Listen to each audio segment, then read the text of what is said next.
Hello, my name is Jody Piatter and I have been in the travel industry for 4 years. I am going to talk to you today about Cabo San Lucas. Cabo San Lucas is, you'll see here at the tip of the Baja Peninsula, and there's two parts of Cabo San Lucas, one being obviously Cabo San Lucas and the other being San Jose del Cabo. They are located at the base of a tall mountain range at the very tip of the Baja, covered with desert and cactus, and surrounded by 2,000 miles of spectacular coastline. And what I'm comparing to is the Cancun Riviera Maya. With the Cabo being the desert and cactus coastline, you'll find the Cancun Riviera Maya being flat with flora and fauna. Visitors to the Cabo San Lucas can delight in the fact that they can enjoy two different bodies of water, which is a huge highlight. You have the rugged Pacific side, which is over here, and then you have the Sea of Cortez. And the beauty of that is that the tip of the Baja Peninsula, called Land's End, marks a spot where one ocean ends and the other begins. The Pacific side is often too rough to swim in, where the Sea of Cortez side is usually safe for swimming. So again, you have the beauty of both. Versus Cancun Riviera Maya side, again, you have calm waters, more swimming availability, a little bit more color to the water. If you look here, you have Cabo San Lucas on one end, San Jose del Cabo on the other. In between looks like a perfect area for beach. It is, however, between the quarter, much of that area is beaches along with rugged granite rock. So those do protrude out into the ocean. So as deceiving as it would be that you think you have a lot of beach walking area, you do not. Most of your beach area is resort specific versus a Riviera Maya area. They have miles of walkable beaches. Which leads to overcrowding, but lots more activities. If you are looking for the quiet beach area, Cabo is a great destination for that. I'm going to be talking about two different hotels that I had the opportunity to visit for an extended stay for 7 nights each. The first one being Dreams, and that is a Suites Golf Resort and Spa. And the neat thing about that, a great selling point, is all rooms are ocean view. So, you'll find a lot of people asking, first thing, can I have an ocean view room? And a lot of times they have to pay for an upgrade to do that, pay extra money. Whereas Dreams, all the rooms are facing the ocean. It is 20 minutes from the Cabo International Airport, which is wonderful. After getting off an airplane for a long ride there, people don't like the long drive. It's appealing that they can get to the resort in 20 minutes. The difference between Cabo and San Jose del Cabo is a 15-minute taxi drive, so you do have the beauty of seeing both areas. Cabo is going to be a little bit more commercialized versus San Jose del Cabo. You're going to find a lot more locals in the area. Again, it's a 24 all-inclusive resort. It has 5 restaurants, incredible infinity pool, and if you're not familiar with an infinity pool, you just picture yourself swimming in a pool and looking out at the ocean, and it just seems like it's all one big picture. It's like you're sitting in the pool and looking at the ocean all together. So it's just an incredible experience if you can find a pool that offers that, and a lot of them do in the Mexico region. They do have a children's center. The rooms are king or 2 double beds. And most of them have patios or balconies. Rio Santa Fe is a great property. It's very spread out. They tend to be more low-rise and spread a fair distance apart from each other versus the high-rise that you might find in a different location.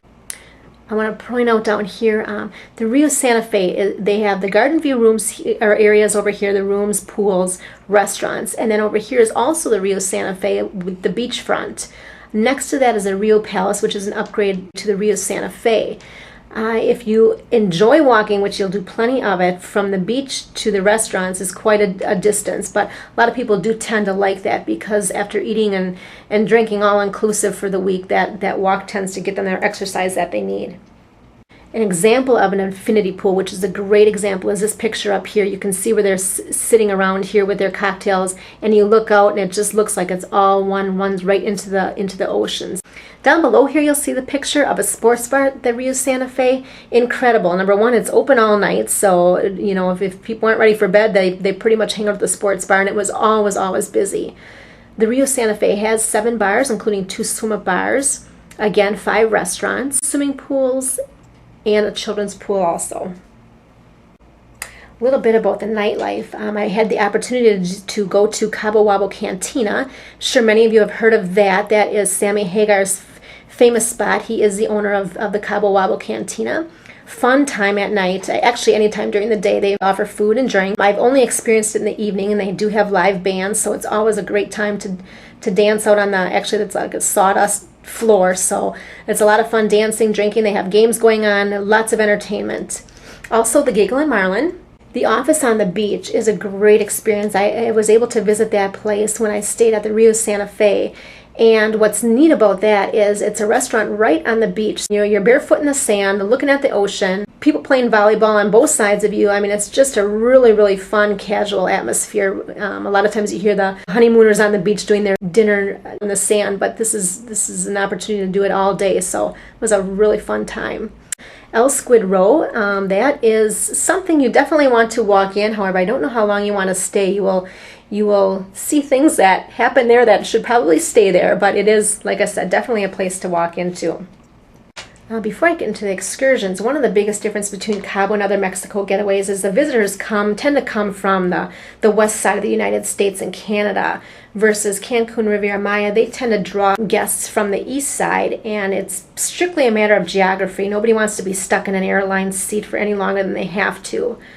A little bit about excursions. You can see here, again, most of them are set in the Sea of Cortez because of the calm waters. This is an Oceania sunset cruise, and I was able to do this. And what is so cool is, obviously they take you to the Lover's Beach, and you get to see the famous arches, but you could see sea lions and on the rocks. It was just an incredible experience.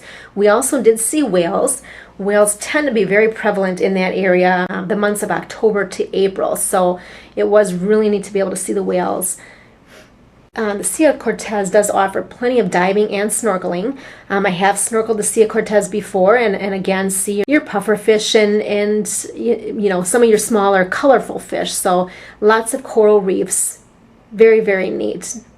And fishing, they are known for their marlin fishing. I was able to go out on an excursion and caught tuna and some smaller fish, but not the big marlin like, you know, everybody anticipates that you're going to catch. But it's all fun, all in a day's work. And summer is the best time for fishing, where the water is warm, the seas are rough. You tend to have a little bit better luck with fishing. Last thing I want to touch on as far as excursions is Cabo is home to 6 world-class championship golf courses, and 3 of those were designed by Jack Nicklaus. So if you are a golf enthusiast, Cabo is a great place to experience that, especially like I talked about weather. Your days are not real hot, you know, in the 80s, and as the day goes on, it tends to cool down. So it is a great golf experience.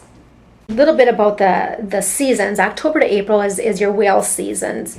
March and April, spring breakers, of course. It's a little bit more rowdy and crowded. Summertime, you have your best time for fishing, again, with the water being warm and more rough. A little bit about travel trips, money. The currency in Mexico is the Mexican peso. Shops, boutiques, restaurants, bars all accept the US dollar and all major credit cards. And they do have ATMs at most Cabo banks. If you do choose to use your debit card, it'll disperse cash in pesos. Getting around, taxis is the most common form of transportation. What you want to be aware of is when you do get into a taxi, communicate with your driver prior to him departing to negotiate a rate. The other option would be a public transit system, which is a bus that runs 7 days a week from 5 to 10, and that will take you between Cabo San Lucas and San Jose del Cabo. If you choose, you can drive on your own. However, the streets are narrow and often in despair, so that's definitely drive at your own risk. With all that being said today, many people choose Cabo San Lucas as an exceptional destination with plenty to offer the traveler looking for fun and a relaxing escape. And hopefully someday you can see it for yourself. Thank you.